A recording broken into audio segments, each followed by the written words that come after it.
un vrai partenariat avec Emmaüs. Ce partenariat a toujours évolué et depuis quelques années, il a vraiment pris une nouvelle dimension. Je mets tout en œuvre en tout cas pour le développer puisque le don avant c'était essentiellement de l'alimentaire, maintenant aussi c'est du non alimentaire. Hein, les vêtements etc. qui sont délotés qu'on ne peut pas vendre à l'unité, avant ça partait à la benne, il faut le dire comme ça. Aujourd'hui c'est donné Emmaüs. Alors ils viennent ici, donc en fait on a un frigo là-bas. Tous les produits frais sont stockés là parce que là-dessus avec Emmaüs, moi je me suis engagé sur le respect de la chaîne du froid, ça c'est ce qu'on fait, on fait très attention à ça. Ils viennent tous les matins. Parfois quand il y a beaucoup de volume en fin d'année, je leur demande de venir 2 fois par jour. Donc moi ce que j'ai demandé à mes équipes et aux équipes du magasin, c'est d'être de plus en plus sensible au niveau du tri. Plutôt que de jeter, c'est de dire voilà, ça si c'est bon, je peux le donner à Emmaüs. Ça me permet aussi de jouer un rôle au niveau du territoire de Dunkerque, de nourrir des gens qui sont en difficulté. C'est ça mon ambition en fait.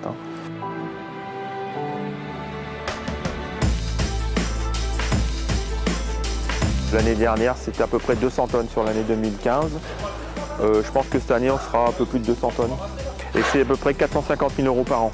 Donc on est vraiment sur une démarche constructive et puis très très positive quand même.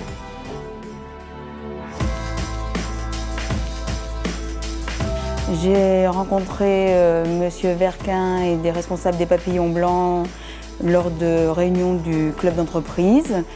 Et c'est à cette occasion qu'ils m'ont expliqué un peu l'activité de l'association.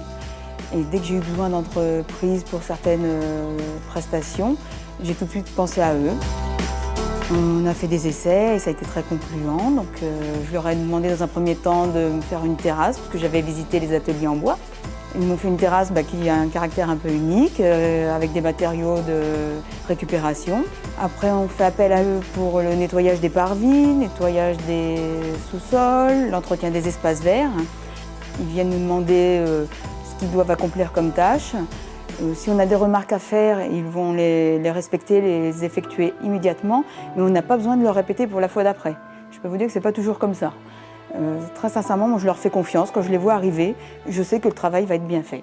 C'est pour moi l'occasion de participer à cette association et de les introduire dans la vie professionnelle. Oui, c'est vraiment important.